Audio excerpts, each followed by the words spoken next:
And listen to this about resurrection and victory over the grave. It is such a wonderful desire that you and I have, but without Jesus, listen, without Jesus, you will reach out for and grab silly, stupid things to try to convince yourself that the grave is not as powerful as it is. Without Jesus, you will try to convince yourself things like, well, you know what, it's sweet on the other side, and they're little angels now. Think about it. Or there's a star. Look, there's a star, and that's them now. Why do we say those things?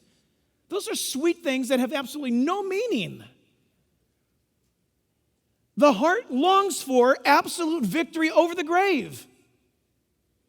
Have you been to a funeral? Have you been to the graveside of someone that you know? And something's wrong, isn't it? When you stand there, I do funerals.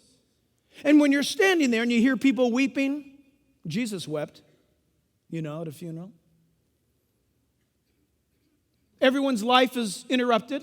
All of a sudden, plans are changed. You got to go to a funeral. Why? Because something happened that shouldn't have happened. God didn't create us to have us die. Death came because sin, the Bible says in the book of Romans. Sin brings about death.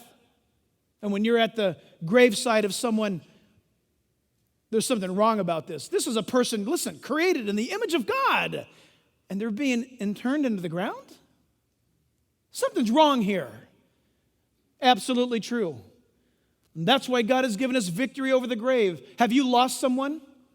I want to suggest to you that if they trusted in Jesus, you didn't lose them. You know exactly where they're at. You're going to go see them someday. You might be here today saying, Pastor, I want to see my child again, or I want to see my wife or my husband or my whoever again. Listen, there's only one way to see them again, and that's to see them through Jesus Christ. You can't see them again without Jesus.